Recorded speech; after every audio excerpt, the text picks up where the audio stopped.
Hello दोस्तों, आप सबको पता है हम सब कहते हैं बच्चे मन के सच्चे। पर बच्चे कभी कभी बातों में हमें ऐसी सीख दे जाते हैं कि हमने कभी अपनी ज़िंदगी में भी नहीं सोची होती और वो इतनी छोटी उम्र में ये सब कुछ सोच लेते हैं। बच्चों की कही हर बात ज़रूर पूरी होती है क्योंकि बच्चे मन के सच्चे। आइए इसी पर आधारित एक छोटी सी कहानी सुनते हैं। एक बार एक बच्चा रोज अपने दादाजी को शाम को पूजा करते हुए देखता था। बच्चा भी उनकी इस पूजा को देखकर अंदर से स्वयं इसको करने की इच्छा रखता था, किंतु दादाजी की उपस्थिति उसे अवसर नहीं देती थी। एक दिन दादाजी को शाम को आने में देरी हो गई। इस अवसर का लाभ लेते हुए बच्चे ने समय पर पूजा शुरू कर दी। जब दादाजी आए तो दीवार के पीछे से बच्चे की पूजा को देख रहे थे।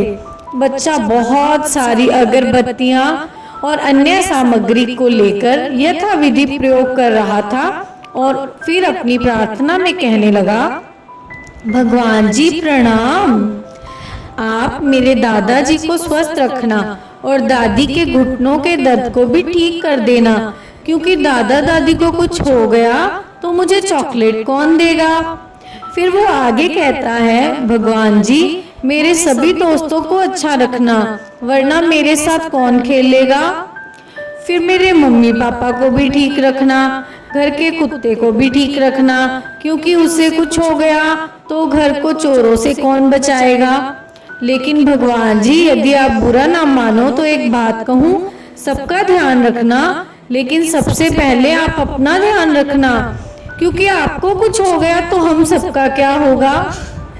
तो इस छोटी सी प्रार्थना को सुनकर दादाजी की आंखों में आंसू आ गए, क्योंकि ऐसी प्रार्थना उन्होंने ना कभी की थी और ना ही कभी सुनी थी। तो देखा दोस्तों, बच्चों के मन में किसी के लिए भेदभाव नहीं होता।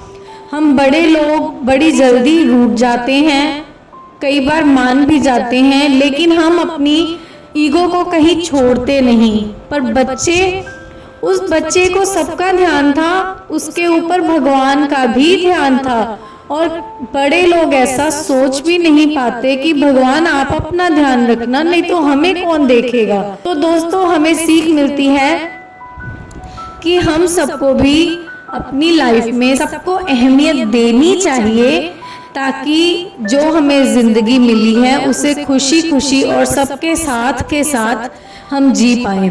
उम्मीद करती हूँ ये कहानी ने आपको भी सीख दी होगी। तो जाते जाते जल्दी चैनल को सब्सक्राइब